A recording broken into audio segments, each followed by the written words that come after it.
लेकिन अब 24 घंटे के बाद इस बात पर भी सवाल उठाना जरूरी हो चुका है कि इस हमले का जिम्मेदार कौन है, इसके लिए जिम्मेदारी कौन लेगा, इसमें सिक्योरिटी लैप्सेस कौन होगी, उसकी जिम्मेदारी कौन लेगा और इंडिया इस सब के बीच में क्या कर सकता है। लेकिन उससे पहले जो शक का माहौल और कम्युनल माहौल जो पैदा हो चुका है पिछले 24 घंटों के अंदर, उसे भी एड्रेस करना जरूरी है।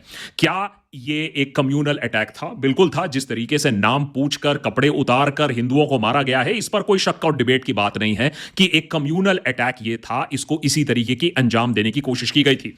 लेकिन दूसरी तरफ यह भी सच है कि अगर आप रिपोर्ट्स देखें जो आ रही हैं वैली से, सैयद अली हुसैन शाह पूनीवाला, एकलौता इंसान, ना कोई टूरिस्ट ना और कोई सिक्योरिटी फोर्सेस तो थी नहीं, एक पोनी वाला ने कम से कम कोशिश की थी आतंकियों के साथ लड़ने की और राइफल छीनने की, जिसके वजह से उसे मार दिया जाता है।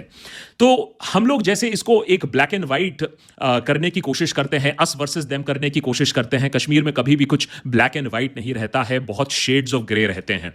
जहां पाकिस्तानी टेररिस्ट और जिहादी और उनके मास्टरमाइंड्स चाहते हैं कि इसको हिंदू मुस्लिम इशू बनाकर देश को और लहूलुहान किया जाए, वहीं हम देख रहे हैं जिस तरीके से लोगों का उमाड़ आया है, लोगों में उबाल है, गुस्सा है इस चीज को लेकर, क्योंकि उन्हें भी मालूम है कि सबसे ज्यादा हानि किसको पहुंचने वाली है, मुसलमानों को पहुंचने वाली है। सबसे ज्यादा लॉस किसका होने वाला है कश्मीर वैली में, वो भी मुसलमानों का ही होने वाला है। अगर टूरिस्ट वहां से निकल जाते हैं, 7-7.5 हजार करोड़ के लॉस की हम बात कर रहे हैं।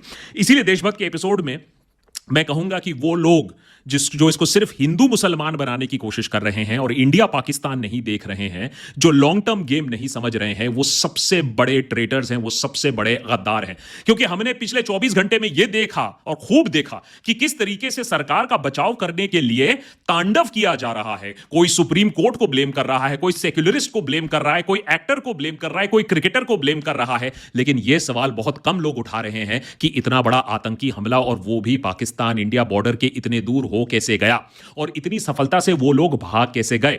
और दूसरा बड़ा सवाल जो आज हम देशभक्त पर पूछना चाहेंगे कि अब जब इतना बड़ा अटैक हो गया है, इसकी जिम्मेदारी कौन लेगा, मॉरल रिस्पांसिबिलिटी कौन लेगा, सिक्योरिटी लैप्सेस कौन देखेगा, और पाकिस्तान के साथ अब क्या बड़ा सलूक किया जाए जिससे पाकिस्तान थर थर कांपे और 10, 15, 20 हजार बार सोचे ऐसे अटैक करने से पहले।